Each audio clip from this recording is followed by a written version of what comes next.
Take a seat. As we come down to the floor, we'll start with Baddha Konasana, bound angle. And so bottoms of the feet will come together. Now typically for a lot of us, a couple different things we often do. One, we like to pull and yank on the toes in order to kind of leverage our torso forward. Now if we think about everything being connected, by me yanking on my toes aggressively, that can have a negative ramification in the knee, especially if you're someone that's tighter. So if you can, hands off the toes, and instead hold more under the ball of the foot or at the outside edges of the feet, even the ankles. So it's just going to be a better hand position. Also, if when sitting in bound angle, you end up to have what I like to call the macaroni noodle back, you feel really rounded, chest collapsed, this is where you're going to want to grab something to sit on. I have a beanbag, but a couch cushion or a pillow or a folded blanket will work just fine. By me lifting my hips, my knees drop more open and I have much more space in my spine. So when we think about the goal of a posture, try not to think about it as, okay, I saw a really flexible person on a magazine and that's what I'm supposed to look like, but rather what is the goal and the purpose of the pose? Why am I doing it? What will it help me achieve? Rather than what I should look like. The only difference between a tight person and a loose person is the loose person does in fact have to go twice as far as the tight person. So just keep that in perspective. Finally, for again, those of us with a little bit tighter hips, move your heels slightly further out, maybe like a hand and a half's length away from your groin and pubis bone. That will also give you a little bit more wiggle room to have a better range of motion to come forward with. All right, inhale nice and tall. Again, either holding onto the ankles or peeling the feet open, holding under the balls of the feet, almost like you're opening a book. Nice and tall inhale, keep some support in the inner core. Exhale, fold forward, shoulders draw back as you come forward towards me. Now I'm using my elbows to gently press the thighs towards the floor without forcing, hunching, and rounding. So if I turn sideways, you can get a better side profile here. Here's me forcing into my hips. And here I'm trying to keep the length. That beacon of light is open, which is our belly button. As I come forward, exhale. Then maybe I'm going to gently encourage my thighs towards the floor, paying attention to any negative tension in the knees. Our body unlayering and kind of unraveling is a process. Even though we're starting the yoga practice now, it may be weeks before we no longer feel tension in the knees in bound angle. So just honor your body where it's at and work slow. Most importantly, breathe. Inhaling through the nose. Exhale, breathe as you soften towards the floor. Inhale through the nose, lots of length and space. Exhale, fold down. 2 more breaths. Inhale again, I'm extending out, keeping my sit bones anchored into the floor. Exhale, lower towards the floor. Last breath, inhale and exhale. Inhale, rise up mindfully, shooting star. Think of it as bound angle's favorite sister. As you extend the legs out, it looks much like a Marquise diamond. From the ankle to the knee to the hip, it's more of a stretched diamond shape. So Baddha Konasana is more about the inner hips and groin and maybe low back. Now shooting star is going to be more outer hip, glute, IT band, and low back. So again, it's kind of a nice polar opposite. Absolutely, you can sit on that beanbag if necessary. Just rock side to side to release the sit bones, just give you a more balanced seated position. Exhale, fold forward, couple hand positions. I'm either going to support myself and use a little bit of my elbow weight on my shins to help bring some heaviness into the hips. I can dive my arms under and let my calves be supported on my forearms as I extend forward and bow down, exhale. I can also outstretch my arms over my shins, almost like I'm trying to touch the top edge of the mat. And now I'm really feeling length through my back body, lower and upper. This is actually one of my favorite versions. When we think about the arms are an extension of our back muscles. So whenever I reach my arm, that length in my spine is continuing. Now keep the shoulders back and have the intention of trying to set your forehead onto your feet.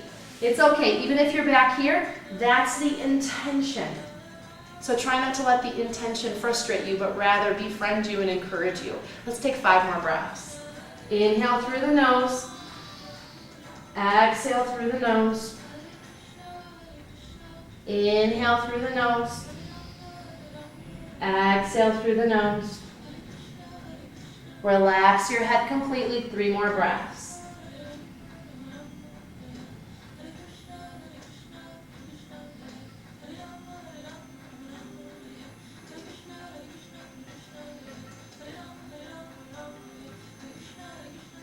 Now use your hands, inhale, walk yourself back up slowly, sitting nice and tall. Knees come together, just a nice simple seated child, resting over the thighs, head towards the knees.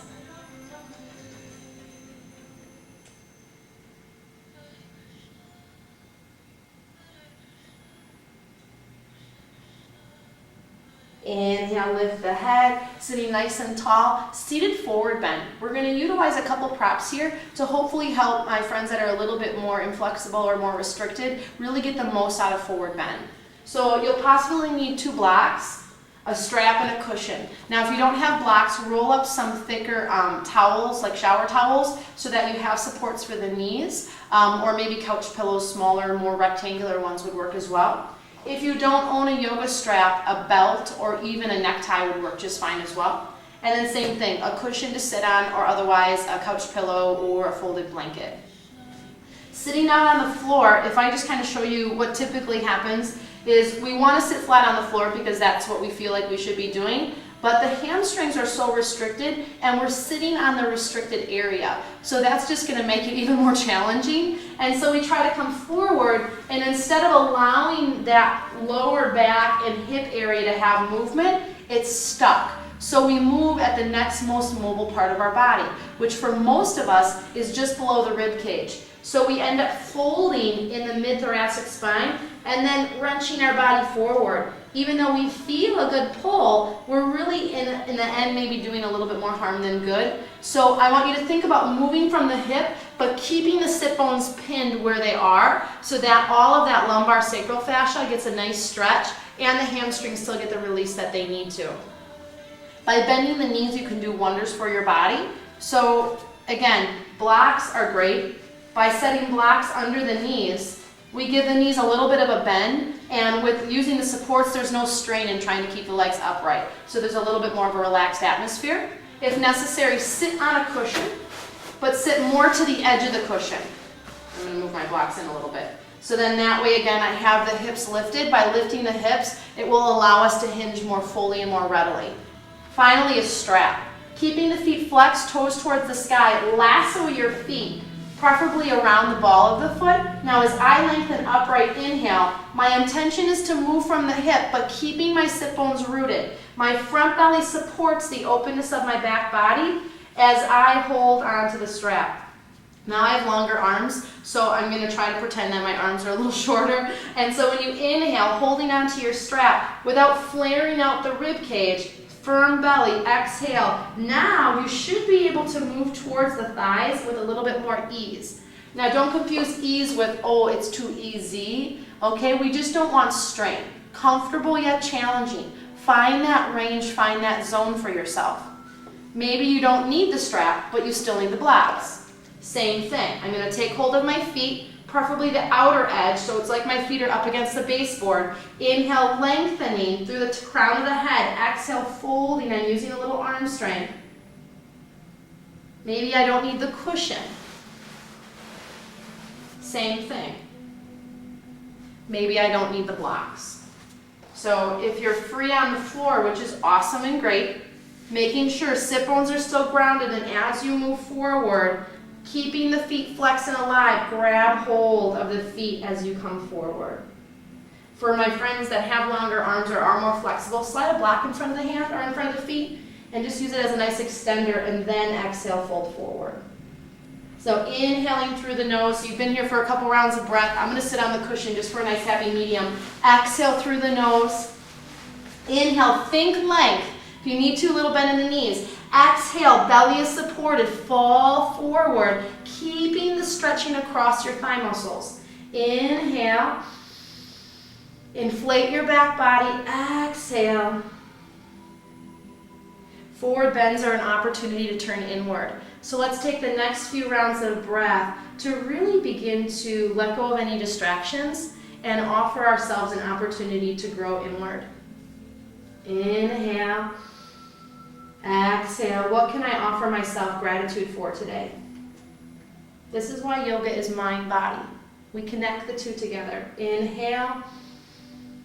Exhale. As my hamstrings loosen, I become a little bit more flexible to life, a little bit more grounded into the earth, not so stuck in my ways.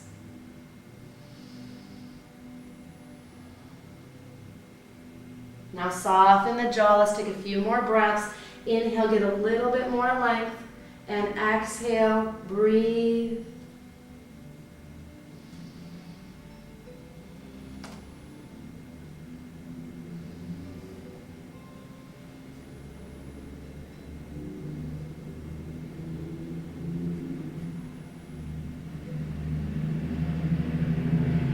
Inhale, slowly come up. I'm going to use my hands for help. And just feel the length of your spine. Sit tall, Dandasana, maybe hands at Namaste. Reclaim your breath again. Reclaim the day. Slowly, arms release to the mat. I'm going to scooch off my bolster, beanbag, and move it off to the side. Have just a block or some sort of support nearby, and also your strap. So I'm going to put those up here. Exhale, slowly come onto your back. So laying onto the spine, I'm just going to adjust myself a little bit here. Laying onto the spine, recognize how your body feels on the floor and just recognizing how your back feels in the earth. Let's just start a few rounds of pelvic tilt. On the inhalation, lower back tips off the earth, keeping your sit bones grounded, trying not to squeeze the glutes. Exhale, low back tips into the earth, no glute squeezing, belly hollows towards the spine. Inhale, freedom to the spine, really exaggerate the curve. And exhale, lower back tips towards the mat. Let's incorporate the arms. Inhale, arms reach overhead. Arch and reach through the fingertips. Exhale, now see if you can contract anal sphincter, perineum, urethra. Inhale. If you're new to pelvic floor, definitely make sure you watch my YouTube clip on the pelvic floor and pelvic tilts to give you a little bit more insight. Inhale. And exhale. Now if you're feeling some tightness and restriction at the top ridge of the sacrum, which is where your pants are, pelvic tilt should become one of your top favorite movements. Exhale, belly sinks, feet press. Last one, inhale. Pause here. And exhale. Nice job. Neutral pelvis. Bring your left knee into your chest. I'm going to do my right. Extend your right leg out, flex the foot, and as you clasp onto the knee, just really reach out through the heel. Keeping the knee in, extend your right arm overhead. So imagine as though you're holding a rubber band, reaching your heel and your fingertips away from each other. So nice open groin. Let's hold 4, 3, 2, 1. Nice job. Knees into the chest. Exhale, give them a nice hug. Let's try the opposite side. Inhale, extend. Reaching through the fingertips, soft shoulders. Foot is flexed. I'm creating space without overly exaggerating an arch of my spine or pressing the low back into the floor. And then exhale, both knees into the chest. Just rock on the lower back. Welcome in sensation. Think of your sacrum like piano keys. Nice. And then slowly settle in. Draw the legs to a tabletop and open the arms to T-palms face up. From tabletop position, lower your right leg down to the floor and take your right arm to the outside of the left knee. Exhale, bring the leg across the body into a twist. Now when you twist, very typical for everything to kind of pop up and become kind of twisted and crooked. So one of two things. One, I want you to use the left foot on the floor to lift the hips and stack them. So if my arm is my hip is on top of its opposite. So you do need to do a little finagling. Upper body, pin your elbows on the floor and lift your rib cage to twist it to the left. So your upper back feels like it's laying more flat, which may make the twist more intense and definitely more beneficial. Arms open like an airplane, lift the head and rotate it to the left. So ear, cheek, and chin are laying on the floor. If needed, using a block, Slide that block under the floating knee if you're feeling strain. The goal is not to jam the knee to the floor. It's to feel a twist in the spine.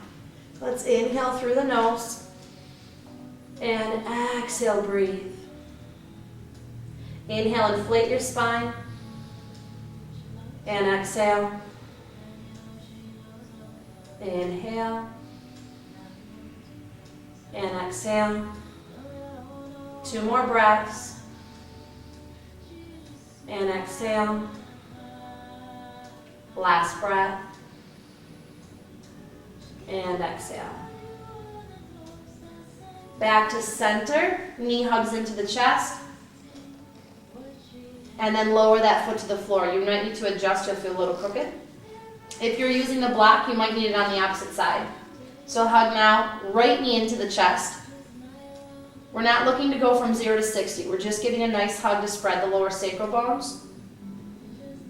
And then draw that leg to a tabletop. Nice. Arms open to T. Take your left fingertips to the outside of the right knee. Guide the leg across. We're not yanking and pulling. Once the leg hits the block, lift the hips to help stack them. So I feel like my sacrum is lying stacked. For those of us with SI joint issues, this is super important when you do a twist. If you're laying crooked, you're just going to be shearing in those sacral joints, which is going to create more issues than you already have. Pin your elbows, lift the upper body, and just try to broaden it to lay it more flat. Arms open, my head is going to lift, and I'm rotating each ear, cheek, and chin to the right. If I choose to, I'm going to support my knee towards the block or earth using my hand. Inhale, breathe into what's restricted. Exhale, offer gratitude and space.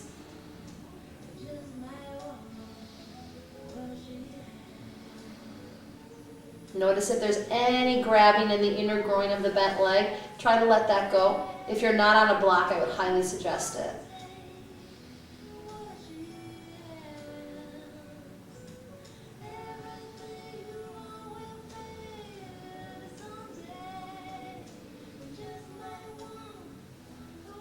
Nice job. Let's come back to center. Just a gentle little knee hug. And then release that foot to the mat. Readjust your hips. As you lay onto the floor, grab your strap here. I'm going to lasso up my left foot and place the leg to the sky. Now, really important, try to draw your lower back into neutral. So that means there's a little curve in your lower spine. Typically, a lot of us are used to jamming our low back into the mat, which rises our sit bone, which gives us the illusion that we have a more stretched hamstring. So give a little bit of more of a neutral spine. Rule of thumb, I bring the strap to my arch. It's going to be more hamstring. I bring the strap more to my ball of my foot. I'm going to feel more calf. So you can kind of personalize it to meet your needs. Since the left leg is lifted, hand goes into the fold of the left hip. Draw that hip down. As you exhale, bring the leg in. I'm going to keep my bottom knee bent. Unless you're really feeling flexible, straightening that leg will create more restriction challenge. Inhale through the nose and exhale, breathe. Thigh muscle is firm but not locked. If and when you're ready to, you can clasp hold of the strap and gently guide the leg in. Now, here's me lifting my sit bones to get the leg closer. My hamstring really hasn't changed its length a whole lot. It's just me lifting my hips and sacrum off the floor. So again, recognize neutral and exhale, flex the foot. I need more calf work, so the strap is towards my ball of my foot as I bring the leg in. So inhale through the nose, soft shoulders. Exhale, a little bit of a tone in the belly to anchor your lower body. Reach through the heel. Use your breath.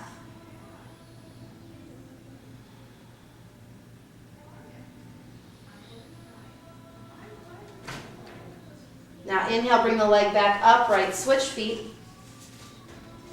And again, pelvic neutral. I'm going to bring my hand into my right hip fold, draw the hip away as you move the leg in. Let's take a couple breaths here. Inhale through the nose, I'm holding my strap. Exhale through the nose, soft shoulders. Nice. So move to that point where you feel initial stretch. Many of us were kind of programmed to feel like more is better. And so even though I might feel like, okay, this is a good stretch, there's part of me that feels like, well, if I can get closer, that's going to be even better. Our body is built in layers, so I want you to really pay attention to going through that first initial layer and then slowly working from there. It's like an onion, one peel at a time. Inhale through the nose, reach through the heel. Exhale through the nose. Notice if your leg is moving in or out from its socket. Keep it directly above its own socket line. Inhale, soft shoulders down. Exhale, where do I feel an initial stretch? If necessary, bend the knee, especially if you're feeling a lot of restriction behind the knee joint itself.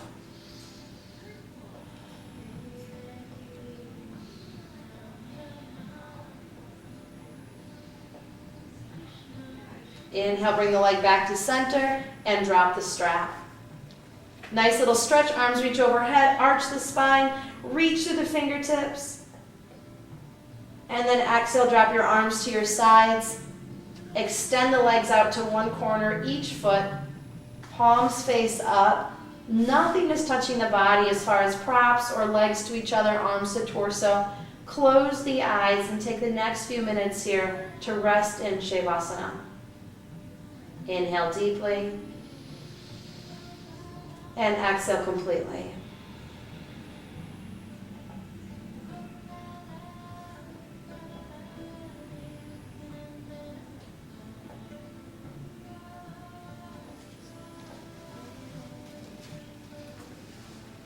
After about 5 minutes, when you're ready, roll to your side, using your top hand for help, gently come up. I wish you health and harmony in all that you do. For more information, visit my website at hopezvara.com. If you haven't subscribed to my YouTube site, please do so. And I would love to hear any comments or questions in regards to maybe something that you'd like to see or in something regards to this video.